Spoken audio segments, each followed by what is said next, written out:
வணக்கம் நண்பர்களே. இன்று நாம் பார்க்க போகும் கதை ஆமை மற்றும் முயல். ஒரு அழகான காட்டில் ஒரு முயலும் ஒரு ஆமையும் வாழ்ந்து வந்தன.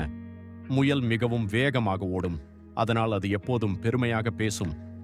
ஒரு நாள் முயல் ஆமையை பார்த்து சிரித்துக்கொண்டு சொன்னது, "நீ எவ்வளவு மெதுவா நடக்கிறாய், உன்னால எப்பயாவது வேகமா செல்ல முடியுமா?"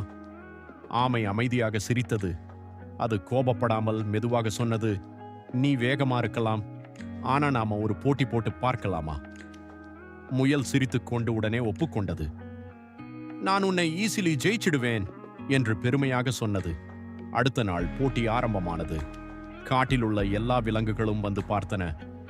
"ரெடி, ஸ்டார்ட்" என்று சிக்னல் கொடுக்கப்பட்டது. முயல் புயல் வேகத்தில் ஓட ஆரம்பித்தது. சில நிமிடங்களில் அது மிகவும் தூரம் சென்று விட்டது. பின்னால் ஆமை மெதுவாக ஆனால் தொடர்ந்து நடந்து கொண்டே இருந்தது. சிறிது நேரம் கழித்து முயல் திரும்பி பார்த்தது. ஆமை இன்னும் மிகவும் தூரத்தில் இருந்தது. அப்போது முயல் நினைத்தது, ஆமை இன்னும் ரொம்ப தூரம்தான் இருக்கிறது, கொஞ்சம் ஓய்வு எடுத்துக்கலாம்.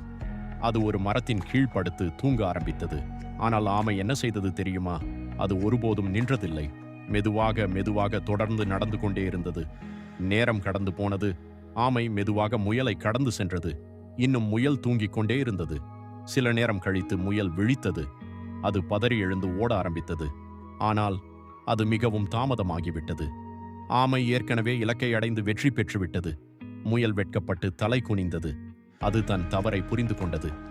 நீதி: மெதுவாக இருந்தாலும் தொடர்ந்து முயற்சி செய்தால் வெற்றி நிச்சயம். அதிக நம்பிக்கை தோல்வியை தரும். இந்த கதை பிடித்திருந்தால் லைக் செய்யுங்கள். இன்னும் கதைகளுக்கு சப்ஸ்கிரைப் செய்யுங்கள். நீங்கள் யாரை சப்போர்ட் பண்றீங்க, ஆமை அல்லது முயல்? கமெண்டில் சொல்லுங்கள்.